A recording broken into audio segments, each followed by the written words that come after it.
Welcome to a new Daily Top Askreddit video. Today's topic. It's more than likely that COVID-19 will still be around at Christmas time. How are we going to explain to kids that Santa is still allowed to go into millions of houses? He invented contactless delivery. Or no presents will be delivered because he's practicing social distancing and self-quarantine like every good little boy and girl should be doing, and the lesson learned could be one of the greatest gifts of all. As someone else stated above, he comes while everyone is sleeping. No chance of them spreading it to him. He's fine because he's been as far from the virus as possible, so he won't be spreading it around. The dude has flying reindeer and can bend time and space to ensure he visits everyone over the course of a single night. COVID-19 ain't got shit on Santa. Dude's been social distancing forever. He's got this. His immune system must be absolute garbage and he is likely a diabetic 75-year-old. Dude is going down hard.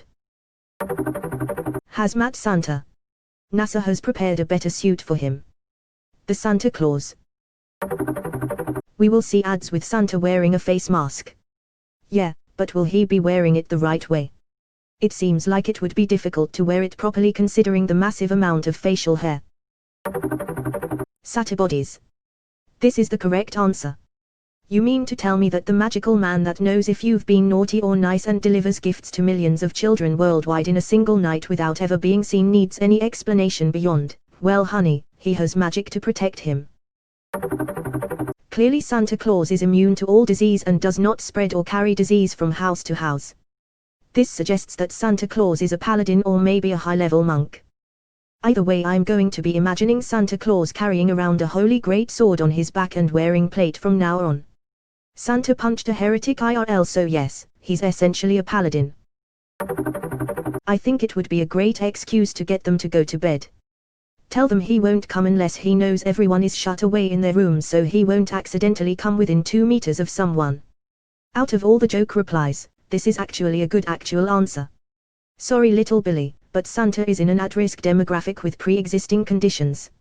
If you are an asymptomatic carrier, you could unknowingly contaminate Santa, leading to long-term cardiovascular / respiratory damage or even death. Good night, sweetie. Santa is magic. That being said, the poor elves took a huge hit from the pandemic, so there are less toys to go around this year. Strictly 1 per child or 2 between 3. Okay, but to be fair, they probably could have shut down any spread faster and had everyone back to work sooner if Santa didn't force some of them to come in as essential. The rush to get back to normal is what is making it impossible to get back to normal. Maybe if Santa had acted sooner to provide cookie and milk rations to all the elves, they wouldn't have been so eager to get back to the toy assembly line. I'm sorry, but Santa didn't survive the pandemic, little one. He was 49 years old and morbidly obese. It was just a matter of time. With all the cookies he eats, I'm guessing diabetic too. Santa knows how to use a mask, and Lysol's everything, so it will be ready to open in the morning. Now, go to bed so he can properly social distance from you, little shabak / /TS. So Santa is the one hoarding all the Lysol wipes. That jolly basted. Edit, everybody please refrain from saying God's name in vain. God has nothing to do with this discussion. So shut the fuck up. Rocky around the PPE. Please stay 6 feet away. Everyone's distanced merrily. In the new old-fashioned way. He'll send the elves as they are expendable. Asterisk essential workers. FTFY. Asterisk Frotly heroes or whatever. Stairs in Jewish. Stairs back in Muslim. Stairs from on the naughty list. Every winter my parents would remind me not to spoil the Santa surprise for all the Gentile children.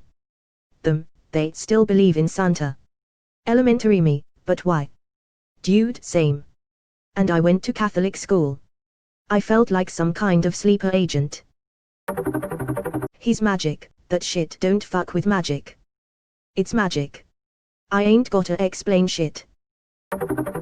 Leave a bottle of hand gel alongside the mince pie, carrot and sherry. Mince pie. Must be an English thing. It isn't the mince you are thinking of. Because Santa listened to the fucking scientists and wore a mask. Makes me wonder, fucking scientists were wearing condoms, right? The ones that were fucking did, because they're smart. The ones that got fucked, They didn't have any say in the matter. I'm waiting for Jacinda Ardern's stance. She was pretty spot on with the Easter Bunny and Tooth Fairy. https://NHOA4TTKOEU. UZ lad is corona free, so no worries. Stares back in USA. Clearly it was their progressive stance on the Easter Bunny spending more time with his family that gave NZ an unfair advantage. Santa contracted the virus and is self-isolating in the North Pole. Reindeer flu patient 0. Most likely he's simply using his orbital present launcher to shoot everyone's gifts across the gulf of space into the appropriate spots in their homes. Santa took 3 levels in Paladin. Saw you in DMs. This comment deserves an award. Thank you for giving both of us one lol. What do you mean just 3 levels? He could have easily be level 20 in every class by now. Santa's considered an essential worker. Parents, this is the moment you've been waiting for. You can remove Santa from the picture guilt-free. Santa unfortunately died of COVID along his route and fell into his watery grave in the Atlantic Ocean. Some say you can still see Rudolph's red nose at night, before it slowly fades away as Rudolph dies from depression. Santa was the only living thing that ever loved him. All the other reindeer hate him again because his glowing fucking water nose serves no purpose again. The bullying yells of the others get to Rudolph, so he flies away to where Santa was last seen, and drowns himself to die where Santa lies. He's magic. He has flying reindeer and fly through the night, and do they believe in Santa? They'll believe anything you say about him. Asterisk reindeer. He's not real. I'm/we're the ones buying the presents. Now please ask for cheaper stuff. No need to thank me. By definition you are now Santa. Imaginary people can't catch diseases, Billy. Off to bed, now. Doesn't he touch his nose a lot too? Don't touch your face. To be fair, he does wear gloves. He's got rosy cheeks. Oh, Santa's got a fever. Or a drinking problem. He a fat schmuck who's elderly, lives in bad conditions and literally spreads around the globe going into everyone's house. He's dead bruh. He's been in the North Pole so he hasn't seen anyone with it. The elf on the shelf can finally die. Have you tried not lying? Have you forget how to dream? Imagine. Or enjoy life? Kids are pure.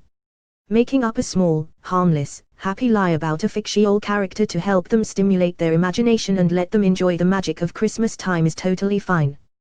The time where people gather around in family, eat, drink and enjoy each other.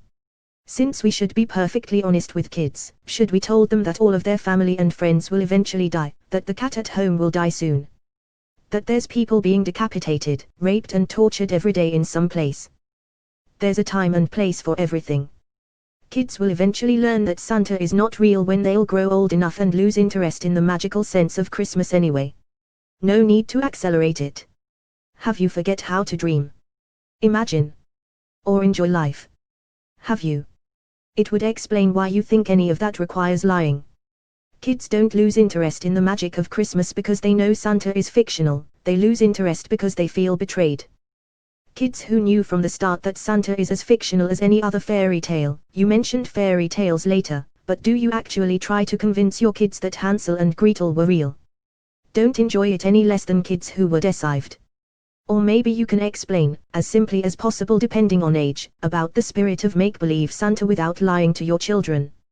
My mother never lied to me, her words when I was older. If I lied to you about something as little as this, how could you ever trust me to tell you the truth about anything? As far as telling kids about death and all the horrific things that happen, dumb that shit down and make it as general as possible until they are old enough to have a real conversation about it. But don't lie. The world ain't all sunshine and roses, and kids need to know this so life won't be so disappointing. Since we should be perfectly honest with kids, should we told them that all of their family and friends will eventually die, that the cat at home will die soon, that there's people being decapitated, raped and tortured every day in some place? If they ask, yes. When I confronted my parents about Santa, I was furious and felt completely betrayed that my own parents lied to me for so long, while punishing me for lying to them. If lying is bad and they know it is, because they'd punished me, how is it okay for them to lie to me for my entire life? I was only 7 years old BTW. While I can look back on it and understand why they believed it was the right thing to do, I still see it today for what it was, lying to your kids. To this day, I still feel that lying to your kids about anything, including, actually, especially, Santa and the Easter Bunny, Tooth Fairy etc., is wrong. I don't care that almost every parent does it, that doesn't mean it's the right thing to do. This is as good a time as any to tell you we've been lying to you about this whole Santa thing. The world is a dumpster fire and there's no way in hell any respectable adult would let a strange man into their house to shower their children with presents. Totally misread this and thought you said no way in hell any respectable adult would let a strange man shower with their children. I was gonna say, clearly our uncles dressed up as Santa for very different reasons,